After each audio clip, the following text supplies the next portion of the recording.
During this, hit a super chat, let us know, so we know that we're actually live. On screen it says waiting for Elite FTS. There we go. There's a little bit of a latency. All right, so I think we're live. I don't know, maybe not. May sit here and talk to myself for a few seconds, then trim this out. Yeah. All right, cool. Then I won't look at that. Okay, the topic for this one is common sense training, because I don't want to say you all, but I'm going to say, because y'all have lost your damn minds when it comes to training and common sense training and science-based training and conjugate training, or all the training that we want to be able to throw out there. I've debated kind of how to start this, and the way I'm going to start it is when I drove in. I train in the mornings, so when I drove in this morning, I basically woke up, rolled out of bed, drank a small shot of AG1, got in my car, drove to the gym, get to the gym, and start walking on the treadmill. And then after that warm up, I do a training session. Pretty simple when you just kind of lay it all out. But if this was to be the frickin' strength and fitness and conditioning industry, I would have had to have optimized all this shit, which means that forget the waking up and all that. We're just going to go with the driving, because most people listening to this, they know how to drive. So first off, did I park in the driveway correctly or not correctly? Should I backed in the night before, or should I just park normally? Because maybe it would be more optimal if I backed in and then drove out that way. Then when I pulled out of my driveway and I had the first stop sign, exactly how far is it that I have to slow down before I hit the stop sign? Is it 10 feet? Is it 20 feet? Is it 5 feet? And then how close to the stop sign are you actually supposed to be? Then when I take a left to be able to go down there and hit the next stop sign, same scenario as there. Now there's a car coming. I can see the car. Now, do I go or do I not go? What's the most optimal way to be able to do that? And then as I get through there, I think there's one light when I drive into it. Same scenario. Like it may be yellow. It may not be yellow. It might kind of turn red. What's the most optimal way to be able to do that? The fact is, when there's answers to all these things, but you can get so deep into the weeds with all this shit that all I had to do was to drive to fucking work to be able to do my cardio and train. When you start to analyze all the little things that are in between there, for instance, now I'll roll this over into the strength and conditioning industry. We're all told you need to train hard, you need to train harder, but not that hard. All right. You also need to increase the volume, but not too much volume. You need to make sure that you have adequate rest, but not too rest. But at the same time, if you're not able to recover, you need cold plunges, infrared saunas, peptides, and all this other shit to be able to help you to recover from that standpoint. And it just keeps going on and on and on, where here's the most optimal RIR, reps in reverse, however somebody wants to be able to define that. How exactly do you know what 2 reps in reserve are? Or the RPE, is the RPE, are you allowed to be psyched up for it? Are you allowed to not try? Are you allowed to put in most effort? All these things that people get so caught up in with intensity zones, muscle fiber recruitment, fucking methylene blue, peptides, you name it, all the stuff that gets all the clicks and that everybody hyper focuses on, that's all nuance. The common sense is fucking thrown out the window. For instance, if I'm to show this card here, I don't know if they can see the card because there's a lag on there, but on this card, you're going to see there's a margin, a black margin that goes around that whole rim of this card. This black margin is all the nuances that everybody is hyper focused on. All those things that I was talking about. The white space would be the common sense. where most people have completely forgotten about. And I get it. You know, most of the conversations I have with podcast guests, we hyper focus on the nuance. I'll geek out on the nuance because the nuance it's interesting. I'm very curious about it, and it has its place. And that place for most of the people that are listening is not what you think it is. It might be that margin for most people listening to this might be 5 or 10%. So all these things that people are hyper focused on and clickbaiting on, and the discussions revolve around, and all the reels and all the other crap that kind of gets into all that is for that small margin. Now, as a lifter progresses throughout the years and gets closer to what we would, I guess, call the genetic limit, or where their top is, then the margin's going to get a little bigger. Maybe it looks like the black space around the Table Talk logo that's on this. And that's where it becomes interesting. That's where it becomes, where I get very curious, you know, on how those things are done. But the only way that margin becomes bigger is if that common sense part, the stuff that actually works and makes a difference, is so locked in and so ingrained that zero focus or very little focus has to go into that. But the fact of the matter is, with the majority of the people, there's not enough focus. I wanted to say little to none focus on that. And then they wonder why they're not progressing. And they think they're not progressing because everything they see is talking about the nuance and everything that's in the margins. And that's the questions that anybody in this industry gets. Certain things have been around for decades, that the basic things that everybody knows. And when I list these off, not one of them is going to sound like, oh man, I really am screwing that one up. You're all going to think, oh yeah, I know that, I know that, I know that. But if you really think about it and you really get down into it and you're honest with yourself, you're screwing them up. You know, the same way I'll screw them up and everybody else screws them up. And the easiest thing to do is to jump to the fun shit in the margins and go there. And I get it. I get it more than what you guys understand, because a lot of the topics that we talk about on the podcast are, again, that, because maybe as an industry, we need to do a better job of harping what those basic common sense things are, because it spreads further than just the people that take training extremely serious. I'll give you an example of what I'm talking about. When last week I was traveling, and sometimes I'll go to a more hardcore gym, sometimes I'll go to a commercial gym. I like to go to the commercial gyms, steam room, sauna, all that, the recovery crap, right? That I'm lacking, because that's why I'm not making progress, is because I'm not doing the right fucking contrast recovery methods. But I like to go for that, but just to kind of see how people are training.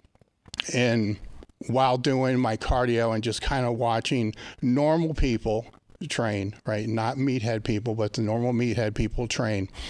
And it was a big club. You know, I'm not going to mention names of the clubs, but this is the case no matter where I go, anytime it's a big club, every time.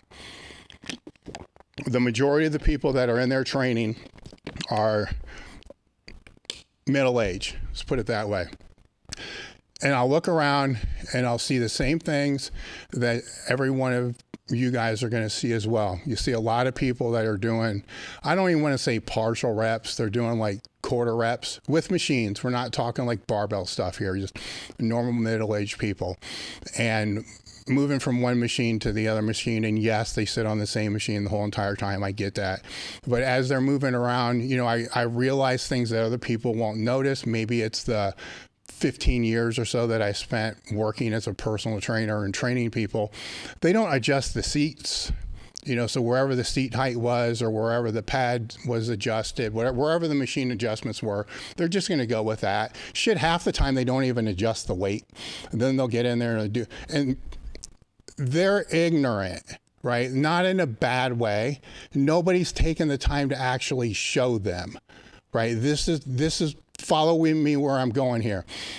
Meanwhile, there's 3 fitness instructors that are walking around the floor, not the personal trainers, but the instructors that are walking around the floor and stopping and talking to them. And the whole time I'm thinking to myself, you can't tell this, 58-year-old dude that looks like he's been through the shredder his entire life, that maybe it's a good idea to use more than 1/8 range of motion, and you would probably feel better after doing 1 or 2 sets with this bigger range of motion. But they don't do that.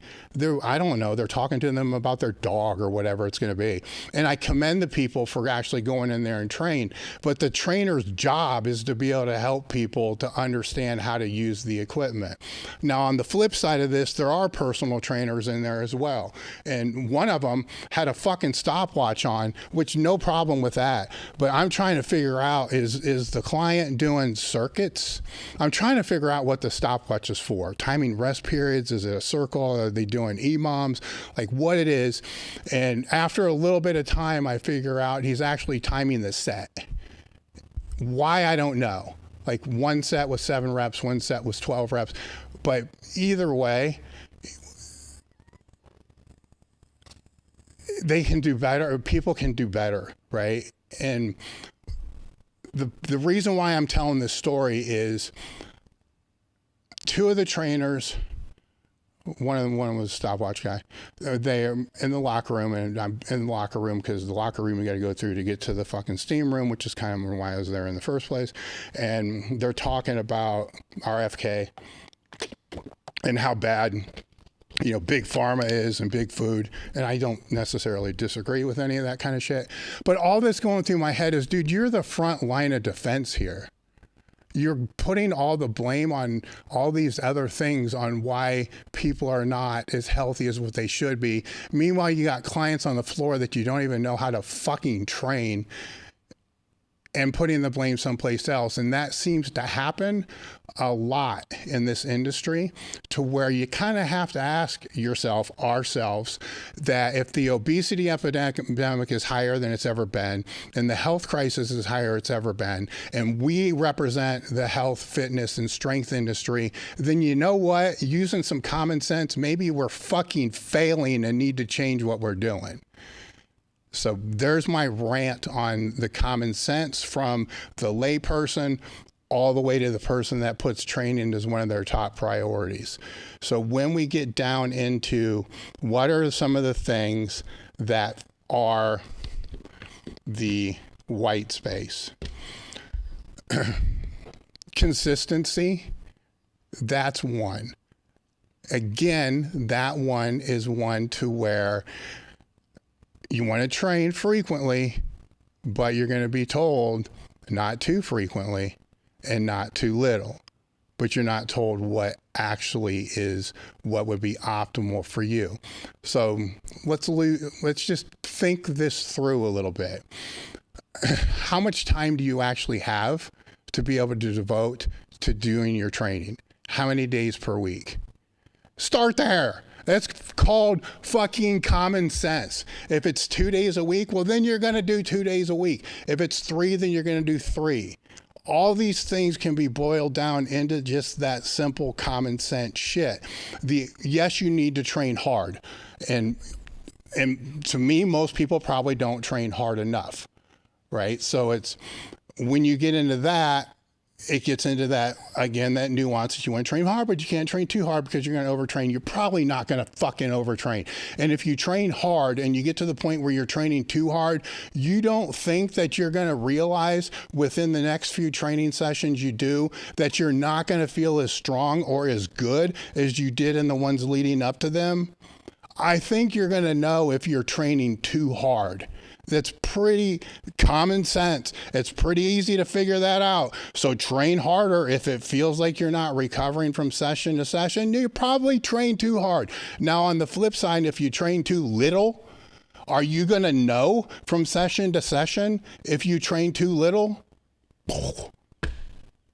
How can people not figure this shit out? It blows my mind. Master the big compound lifts, right? That's another big one that I would put in there as being part of that white space. Every lift that you're going to do is going to fall into a certain category of exercises: a vertical pull, a horizontal pull, a squat, a hinge, a press. And maybe I'm forgetting one of them there because this is more rant than it is anything else. Master what that is. Master what that feels like. You don't have to become a super technician about it unless you're a competitive lifter, but you should know what the movement feels like and what the range of motion feels like. Maybe you can't do, going back to the people I was speaking about, maybe you can't do a full range of motion because pain. First thing I would say, common sense wise, is maybe try something else to be able to see if there's something else that you can do. The next thing would be, if there's pain in it, then is there something that you can do to be able to help strengthen that area so there isn't any pain there? So the effort thing and the consistency thing, if you just think this through, it's not that hard to figure out. And the mastering the lifts is the same way. Obviously, I'm going to be biased and think that a squat, bench, and deadlift should be part of your training. And it's not that hard to find tutorials on how to, well, here we go again, to find tutorials on how to squat, how to bench, and how to deadlift. Yes, you're going to see a lot of different techniques. You're going to see a lot of different cueing. You're going to see all this other shit, which is going to confuse the shit out of everybody. It confuses the shit out of me. But you're also going to see commonalities from it. Make sure your joints are stacked. Look for the commonalities that are in there. But the more that you can master that technique of these movements, the more you're going to be able to progress on them, and the more you're going to be able to get out of them. You can also master the movements just simply by controlling the tempo. Think about it. If you're not good at a freaking easy bar curl, who cares?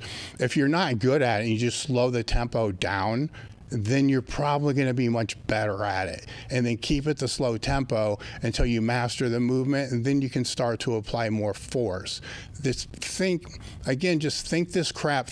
Actually, just do this. If you've been training for a handful of years, act like you're taking in somebody that's never been in the gym before. They're fucking 10 years old, and you're going to show them how to do the lifts. Do that. Just do that. It's as simple as that. Just do that with yourself. And then how most don't when you look through. The next one would be intentional programming. There has to be some type of intentional programming, say progressive overload, that's going to be involved in the training. Unless you just want to train because you want to train because it's something fun to do, then whatever, who cares? You still need the consistency. But there has to be some kind of progressive overload, some type of programming that's in there, so you're not training one body part every month or however we want to go down that rabbit hole. But even with progressive overload, that in its simplest form, increase the weight every single time you do the movement. Everybody gets that. Everybody understands that. But if you could do that every week for the whole entire time you train, I'd be squatting 9,000 pounds and benching, equivalent to all that. There's no rule that says the weight has to be increased at a certain weekly or training interval. You can use simplest programming, 3 sets of 10, whatever. You can use 3 sets of 10 with 95 pounds on a movement. And maybe the first week, the 3 sets of 10 is not so easy. Maybe it's 10, 10, 9. You can stay with the 95 pounds for a month until the 3 sets of 10 feels easier. Hell, if you do the 3 sets of 10 on week 1 and you get through the 3 sets of 10 and you stay with that same weight for a month, by the time the month is over, you're going to kill the 3 sets of 10 and it's going to feel easy. That's still progressive overload. But this common sense thing gets turned all fucking upside down, and people think it has to be every single time you do the movement. That's not the case. It just over a period of time has to have some type of progression. progression. And guess what? If it stops progressing, change to something else. This is not this complicated that I don't understand how this all gets lost. You know, falling back on all of it, you know, when we get into recovery and nutrition. The recovery I kind of already touched on. Are you recovering from training session to training session? Then your recovery is probably okay. You know, if you're not recovering from training session to training session, then how's your nutrition? How's your sleep? These are other factors that are going to kind of play into there. You know, are those on point?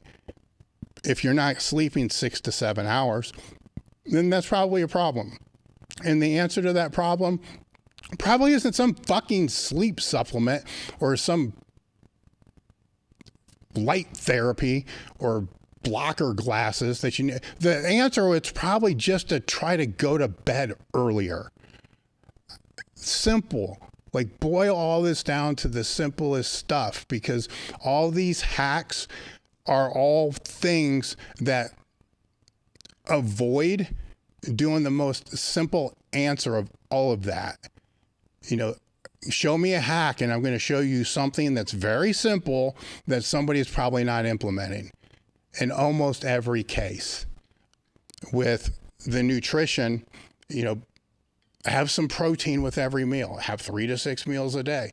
How much protein? Well, isn't that debatable? It's not as much as what people think. I'll tell you that much.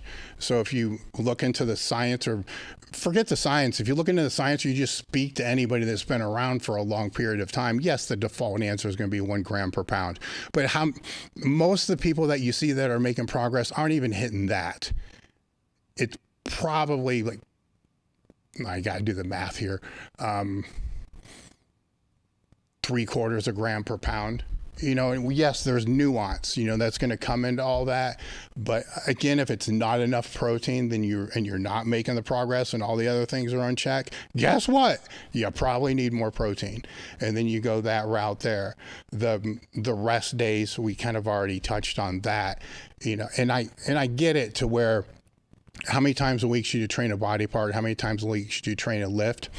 Okay, we can go down that road. How many times a week should you train a lift? Well, there's a squat program where you squat every day where people have had a lot of success with that. And then there's squat programs that I've seen where people train once every 2 weeks and they make progress on that. So what's the answer? How about you try to figure it out for yourself? Pretty simple. You know, this is not that complicated. Most of these things you already know yourself. When I'm speaking with anybody that's having a problem with their training, and I don't even have to give them advice. I just have to ask the right questions, and they're going to tell me exactly what they need to do. And it's there. So that's kind of what I'm doing right here, is trying to get you guys to start asking yourself the better questions. Hell, ask yourself the same questions that you would ask me. Most of the time, you're going to know what the answer to that is. Do that before you start jumping into all the stuff that's in the margins.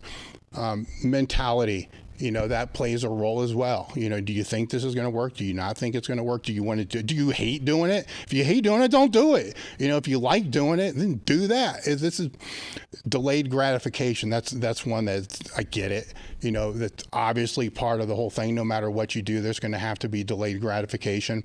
But here's the thing with this.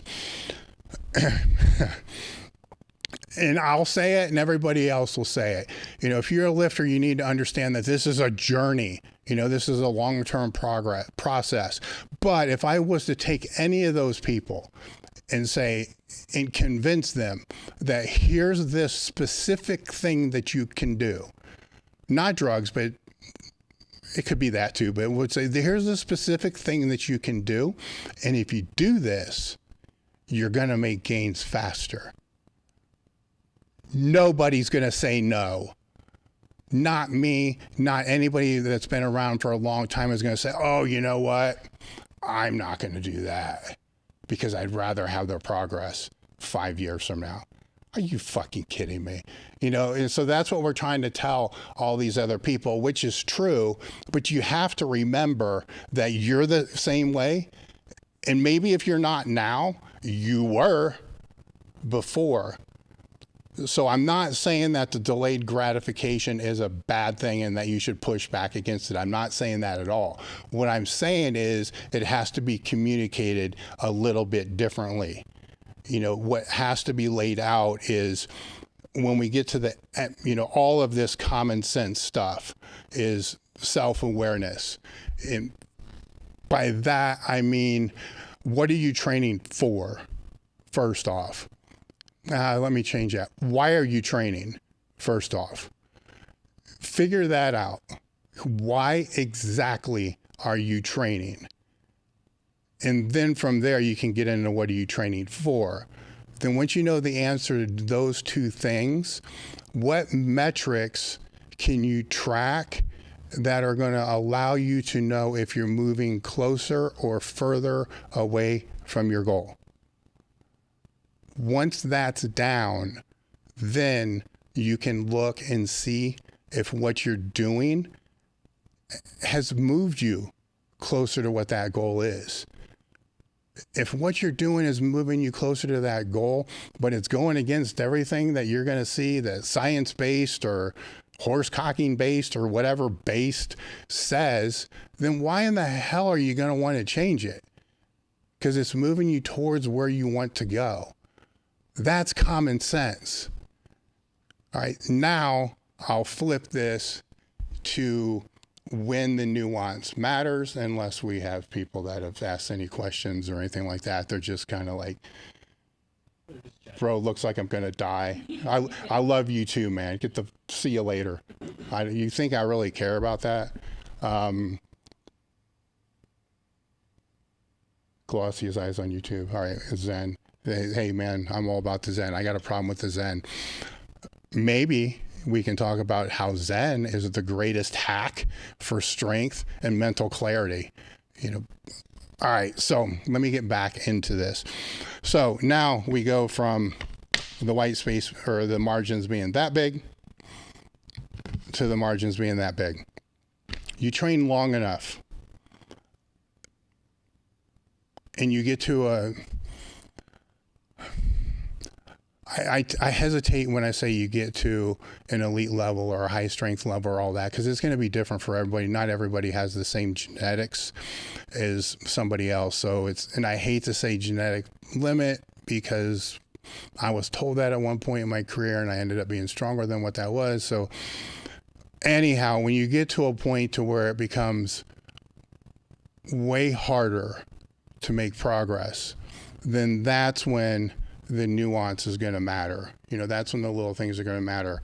Oh, when I go back into the nuance, you know, one of the other things is, you know, something that kind of comes and goes with the trend, you know, is breathing, you know, which is always kind of, I get it in the nuance, but at the same time, we don't know how to breathe. Like if you didn't know how to breathe, we'd all be dead, you know, so breathing in itself, we kind of know how to do. And some of the other nuances that kind of make me like roll my eyes sometimes and think, what the fuck is, don't drink water out of plastic bottles, but don't drink tap water. So what, you're just supposed to not drink water? You know, so some of this stuff, you see what I'm saying? Some of this stuff, when you just got to process it a little bit, you got to get out of that mindset. So the things that, when we get into the nuance of things, then those are, when you're at that highest level, then we have to still go back through the main checklist of the mental, the physical, and the technical. You know, are all those kind of put in there? Is the sleep and the recovery, is all that kind of put in there? Then at that point, that's when, you know, changing the periodization style that you're using is going to make a difference. Or if it's just hypertrophy-based training, that's where changing the frequency can make a difference. You have to change something And at that point where you get into that nuance, when you start making changes, what I have found with other people that works best is make the fewest changes at a time that you possibly can, so you can see if it has an impact or not. And when you get into those margins and those things in the margins, this is where I'm going to kind of flip it on its head and flip everything upside down. Every one of the things that I was kind of cracking on before can make a difference. All of those things, even if that difference is only placebo. Hell, I'll take a placebo difference if it's going to help get over a sticking point. But all those things, if the rest in the recovery aren't on point, well then yeah, maybe look into the recovery modalities, look into things that might be able to help you sleep better, like a chili pad, look into, supplements that may be able to help with all those things. But look at those things knowing that all those bases are covered, and then you can get into the weeds with those, because those are the things on the podcast when you're listening to those are the things I love speaking to people about, because the normal progression of that is you're going to see what I just said. They're going to try to change a couple things, and then that won't work. Then they're going to move on and change a couple more things. That won't work. And then they'll change, a couple more things, and bam, there it works. Where that is where that can make a huge difference. But the only way you make that logo smaller is when those things with inside that white space become so automatic that it just kind of you don't have to think about it. It just happens that way. So the nuance can matter. It can make a huge difference, but you have to be at a certain point of your genetic limit. I hate to keep saying that thing. At your genetic limit, training experience, for all those things to really matter. And most of the time when you look back, like I said, I'm repeating myself many times so I can get the point out there. Most of the time when you look back, where the actual problem is the main things stops becoming the main things for whatever reason. So if you guys have any questions, I have questions from our online crew that I will take. But as I'm waiting for that, we have, when I'm speaking about nuance and those technical things, I have a clinic that I've been doing for years called Train Your Ass Off. There's one that's happening Memorial Day weekend. There's going to be a link in the description, and maybe we can pop it in the chat to be able to fill out an application for that. There's, I think, two spots. Before I started this, there were 2 spots that were left for that. So you fill out the application, then I don't want to say if I like you, then, as long as you're not as long as you don't have a lot of injuries and there's a lot of issues, then I would love to have you out to be able to work with you on these things, like the technical aspects, like anchoring intensity, how to strain, anchoring effort, how to do the accessories, anchoring how to feel a movement so you can base your progression on feel instead of just load, and all the nuances that kind of come with the 3 big lifts.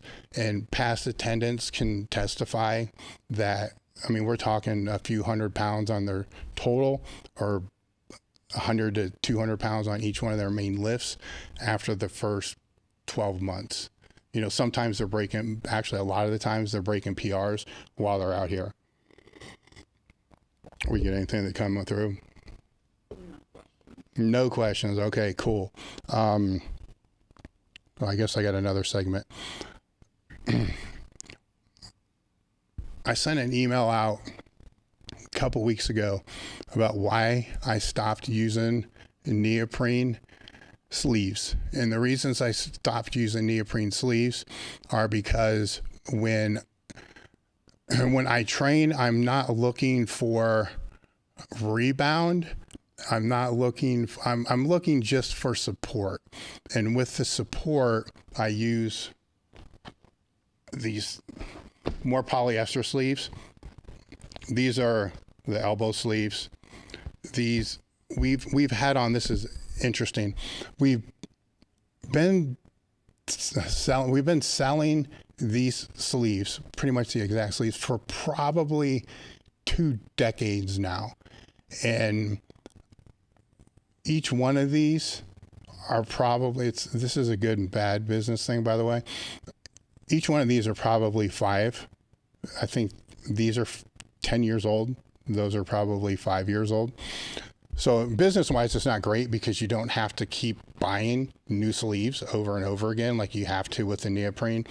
But it provides the compression that I need for squats. And the way that I'll use them for the squats is I keep them on my calves until my top sets, and then that's the only time I use them. Same thing with the bench. The only time I'll use them is for the bench. Then I don't use them for anything else. So I only use them because I'm a washed up meathead.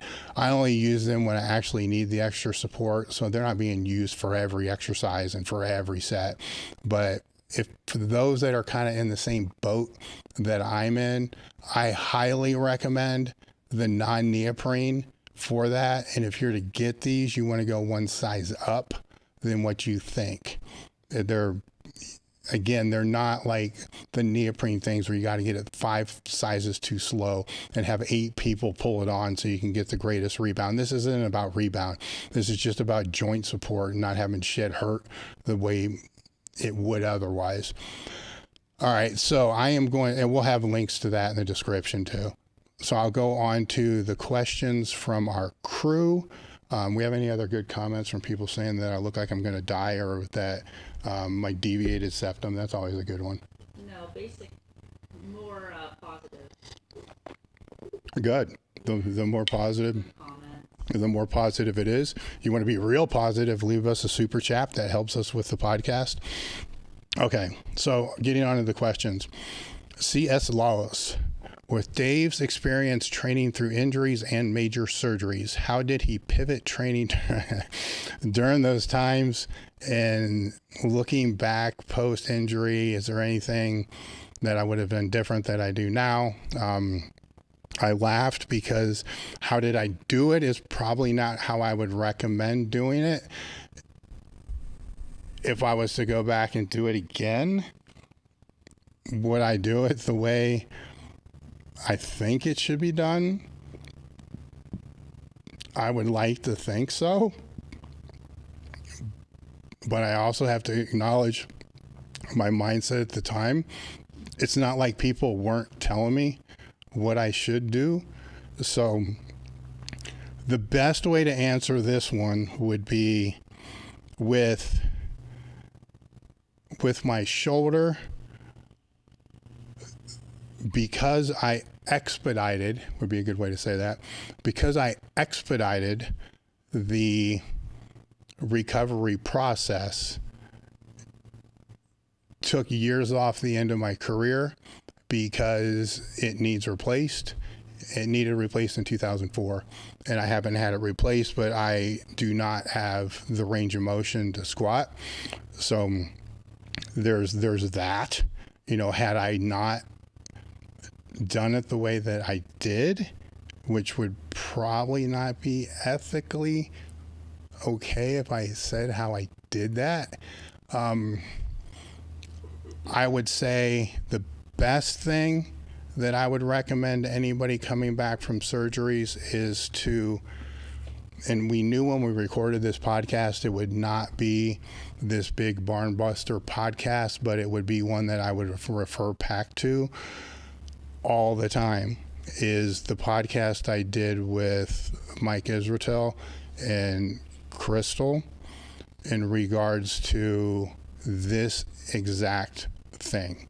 So they laid out exactly how to recover from major surgeries. We also discussed just minor tears, and the way that this was laid out fits the bill for all of those.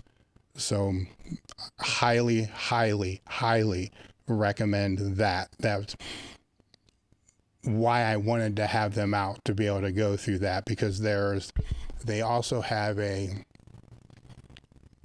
think Renaissance Periodization has an ebook on that as well. But even with that, I would still say, listen to the podcast so you can get more context with the dialogue that we had for that. Okay, Vincent, for older meatheads 50 plus with decades of hard and consistent training behind them, which I'm sure Elite FTS has a lot of followers, does it make sense for a lifter to do more than minimum effective volume with training? I think that would get leaner and more conditioned, but if a lifter is not planning on gaining weight, I can imagine a person that would experience how to get stronger or more muscular. If not, would it benefit to go? All right, so for a washed up meathead, I guess, is, and this is going to kind of tie back to what I was talking about earlier, is if you know, and if you're a washed up meathead, I hope you do, because it meant that you were paying attention and using common sense throughout a lot of the process. Not all of it, but a lot of the process. Because to be truthful, nobody's going to use common sense all the time. That you know what your minimum effective volume intensity is. And at the same time, you probably know what the maximum is. So the question being, should you stay at that minimum? I don't know how to answer that, because it will be different for everybody and how much they love training and all the other factors that play into that. I can say how I do this. And for example, if it's during the week and I don't have as much time, those training sessions there, 100%, it's whatever the minimum effective volume that I need, and it's not a lot, for what I'm trying to strengthen and build. So that may look like, 3 sessions during the week of 3 to maybe 4 movements that are intentionally selected as movements that I know I don't need a lot of warm-up sets to do, so I can get to the working weight faster. And then 1, maybe 2 working sets. And then that whole strength training session, if you want to call that, might take 15, 20 minutes. So 100% all minimum effective for what I'm trying to achieve. Now on the weekends, I have more time, and my goals are not, I do have strength goals that I'm working towards, and I have more time. So on that, then that would fall more into having the higher volume, because I have the time to be able to do that. And then I have a kind of like a recovery day on Monday from that as well. So then I am picking the lifts, that squats and benches and stuff like that, that I know I'm going to need more warm-up sets on to be able to do, and then kind of put it in there. If I didn't have these stupid strength aspirations that keep me motivated to train, then all of it would probably be more falling in line with the minimum. But with the minimum, the position I never want to get in with that is such a decrease in work capacity that I still want to be able to, if Eric Bugenhagen, when he come out, he wanted to train. It was like an arm day, and he wanted to do the horse cocking training. I want to be able to still have the work capacity to be able to do things like that and not absolutely die. So my concern would be, if it's all minimum effective dose, then I want to have fun, doing something like that. Then I wouldn't be able to do that. So I have to be able to keep, some higher volume stuff in to be able to keep the work capacity up so it doesn't drop too much. Fit Geek. When my son was born, did I have to pick between pushing Elite FTS or something else like training more clients? Was Elite FTS an obvious choice for him at the time? When my son was born, their Elite FTS was founded. At the time,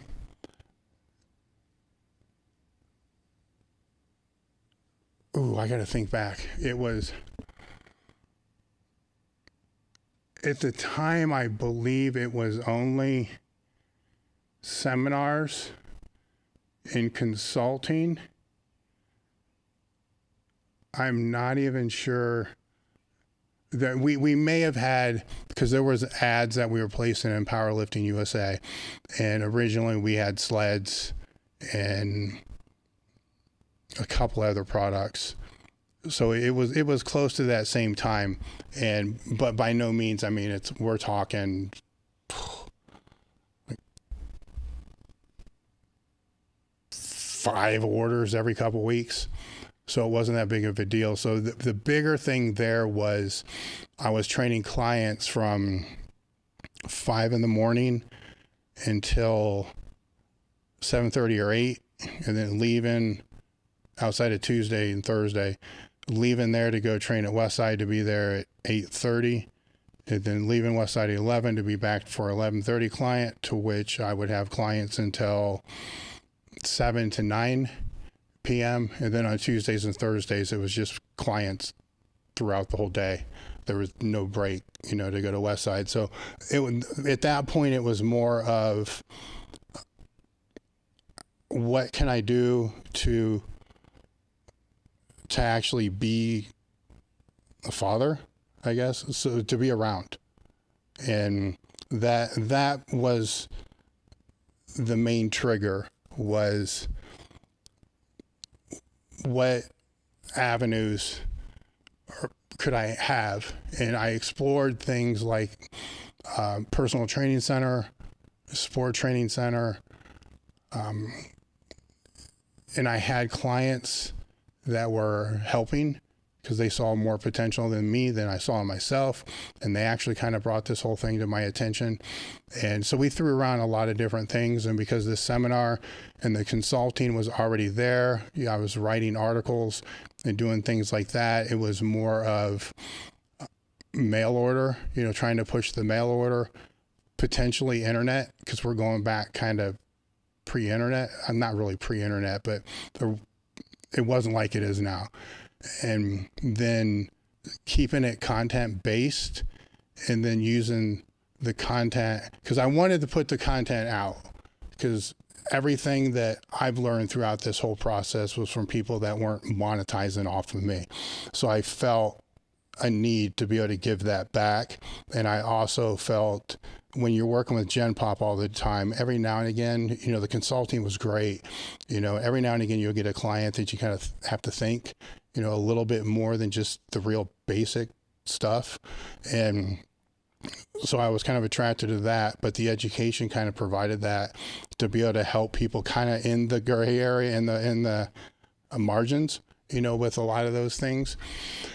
And so it became more, so yes, that was a catalyst. My son was definitely a catalyst. And the trick became, how do you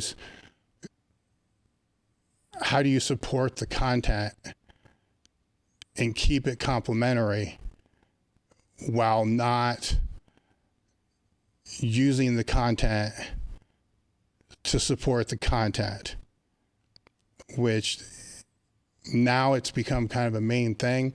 But going back decades, the people that were pushing the content to monetize the content kind of sucked at the content and gave the whole industry a really bad name, because it was all about, how you can build this great landing page to be able to sell people this fucking book that sucks, but who cares, because they got the book and you're out and you just move on to the next venture.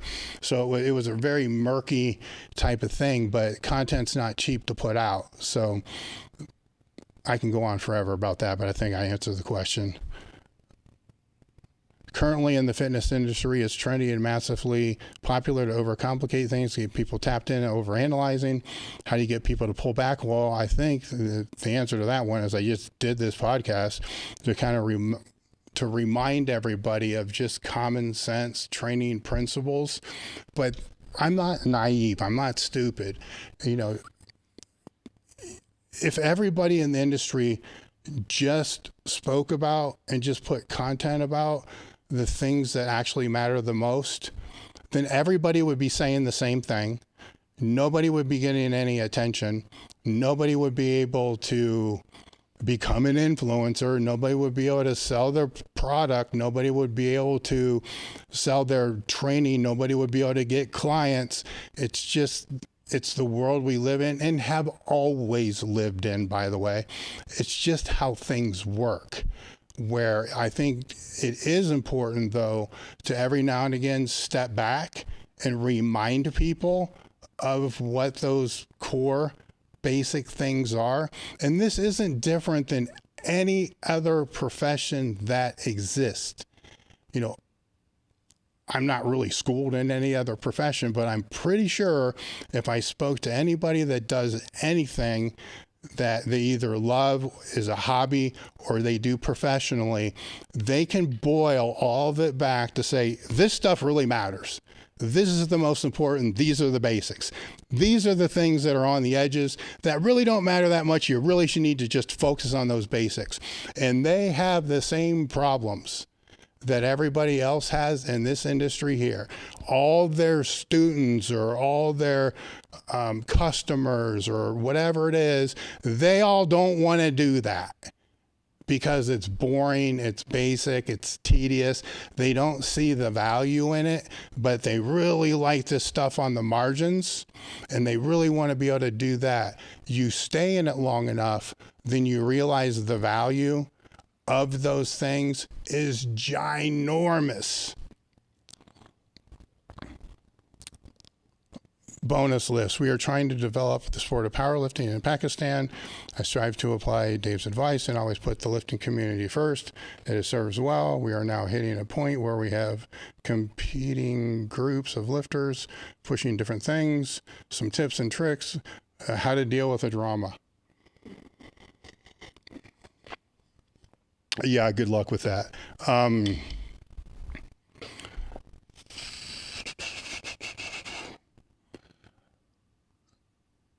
Better way to look at this would be how to not entertain the drama. That would be the first thing. Where if that's how I've kind of learned it, to where even if you know what's going on, act ignorant.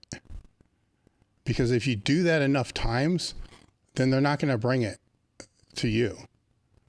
And then all of a sudden, you're not going to be aware of it. And maybe it exists, maybe it doesn't exist, but you don't know. But typically when you're not aware of it, then it goes away. Kind of like politics, I suppose, where if you look at politics on one side or the other side, then you become hyper aware of it. But if you're so busy just trying to get other things done for, 3 or 4 weeks, it's like, holy crap, I have no idea what's going on. But you're focusing on what's most important, the things that you have control of. And that's what I would say is just act ignorant, focus on the things that you have control of. And if something gets way out of the handles, just get rid of the person. Just get them out, because that one person that you get out, it's going to infect, all the other people are there. So yes, it may be a disservice to that one person, but it's a bigger disservice if you have 10 or 15 people that are there, it's a bigger disservice to those 10 or 15 people than that one person. So who do you want to disservice? 15 or 1? It's kind of a very simple answer. Or a simple call, I should say. It's not a simple answer. Dealing with drama is never really a simple thing, but a lot of times it's just drama. And ask yourself this: if you've been doing this for a long time, what was the drama 6 months ago? What was it 12 months ago? I bet you can't remember. You're not going to remember the drama today either. I'm interested in how the mind can be used to improve performance. Specifically, I'm curious how you can turn off the alter ego and if there's any tricks of the trade. And then secondary comment, there ought to be some good Zippy stories from this. First, we need to assume you know how to do that. So you know how to take yourself to, if we're talking the arousal curve, you know how to take yourself to a higher point on that arousal curve. And, that can be accomplished through repetition, visualization, a lot of things like that. And more importantly is, if you develop the skill to be able to do that, are you able to maintain proper technique while in said state? Because if you can't, then you're not ready to be able to do that. because the risk of injury is going to go too high. All the technical aspects, bracing, all those other things have to be extremely automatic to be able to do that. And even with that, you get into that state, say if it's a squat, you get into that state, then by the time you actually pick the bar, you're set up to squat down, you're already decreased to a different state, because your mind's going to shift to be able to focus on what you need to focus on. So how can it be used becomes a little bit more tricky question. So how I use it, and I can go to stupid states. So if I go to the highest state, a Zippy state, and the only thing I can really do that with anymore is like a squat. So if I do that, then more than likely I'm going to be either throwing up or dry heaving after that set. So I know if I do that, then the odds that I'm going to do anything else that day just went to zero. The odds that whatever I planned doing the rest of that day probably went to zero. The odds that it's going to take me longer to recover from that just significantly increased. So I got to be real selective when I do that. Then there's a middle state, like a almost zippy state, like a zip state, and then there's a B state. So there's like a zip state. That one I'll tap into a little bit more, because I call it trying. This is going to sound really fucked up. So if it's a 3-week progression, and it's the last Saturday was week 1 in this progression that I'm doing. So there's 5 sets that were being done. So on the first 3 sets, I'm not saying I'm not mentally prepared, but I'm not really trying super hard. I'm just doing the reps. And then I'll try really hard on the last 2 sets, and anybody that trains with me sees a significant difference between those 2. And it may even start just at the last set, but this last week it was the last 2 sets, because I can't use those first 3 as a gauge of how that weight really feels until I'm in this little bit different state, because that's going to dictate what the jump's going to be for that next week. Then that next week it's going to be more of those sets. Then on the 3rd week it will be all of those sets will be in that heightened state. So I gauge that based on that. Now, obviously, if I'm doing secondary movements, I'm not going to be in that state whatsoever. So the tricks of the trade are to know how to turn the dial. So you just have a normal dial. Let's call that the dial that you would typically do with like accessory work. You're still training hard, you're still trying, but you're not really super trying. That's where most of the training is going to happen. Then you're going to have that middle state to where that kind of has to be periodized. Then you're going to have the top state to where that should only be used occasionally, because there's always a cost to that one. There's a little bit of a cost to the middle state, but not anywhere near as high as that highest state. So as I progress through on that 3rd week, when that middle state is probably going to be used for all the sets, then that's why that next week, for that next wave, the weight goes back down, and then the first 3 or 4 sets, or the majority of the sets, are going to be done in the accessory type of mind state. If you're always training in that high state, you're gonna burn to the ground. Or you just need to use better recovery protocols and cold plunges and infrared saunas and every fucking recovery supplement in the world, and that still isn't going to help in this case. If we don't have any other questions, We do have okay. one. He's a member on YouTube.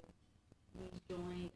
Dave, have you had success with alternatives to dynamic effort bench? My elbow has been shot for a few months. Difficult to bench raw, whether light or heavy, but shirted bench isn't as bad. All right, first off, thanks for being a member of the crew community.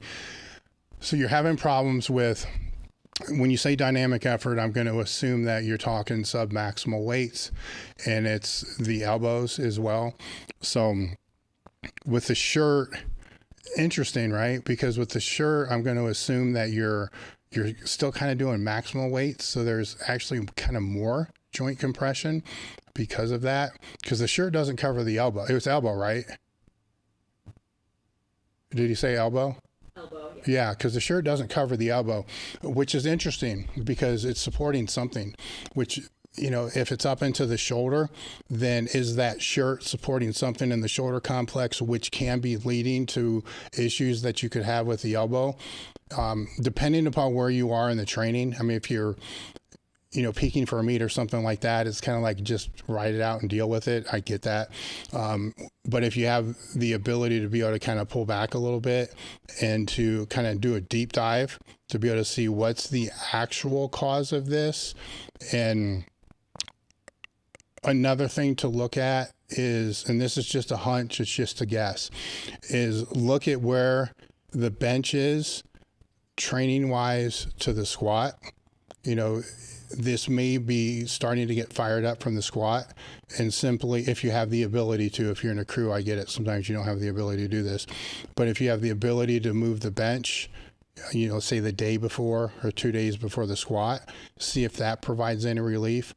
A lot of times when you're dealing with this type of thing, it can be the you're squatting, taking a day off, then benching, or squatting, then benching the next day, and you're still kind of trashed, from the squats that play into that.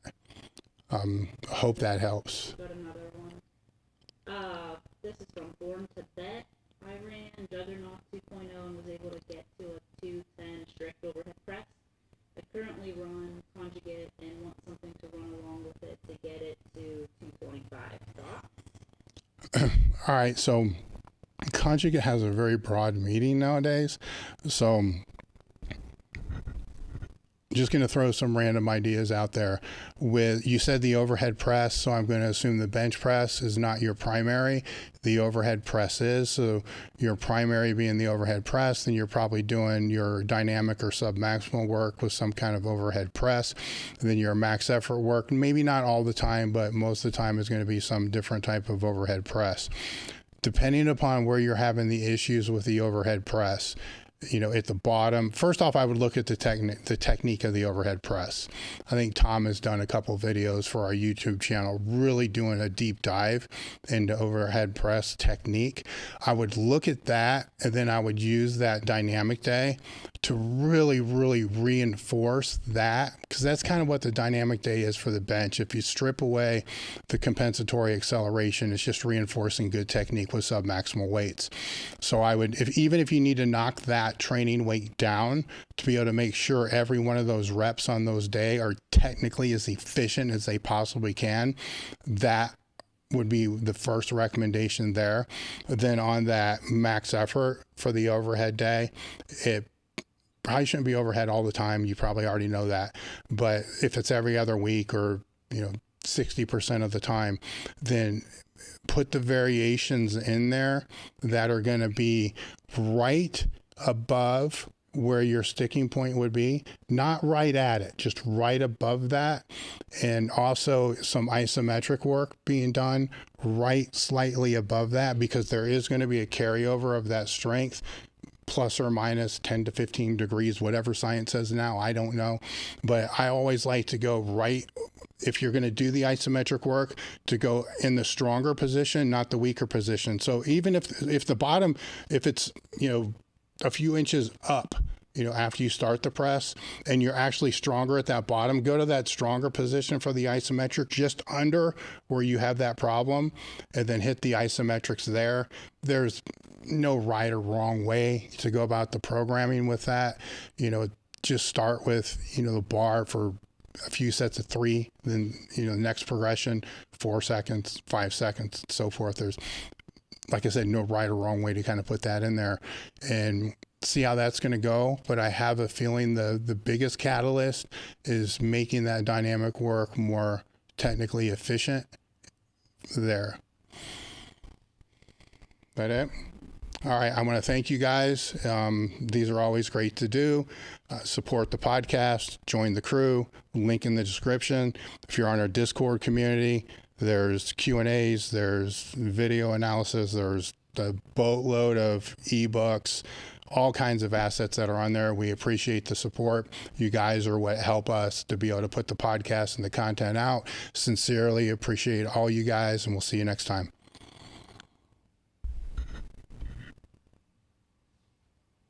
Well, There we go. yeah. Just realized I didn't have. $5. Yeah, I didn't have headphones on.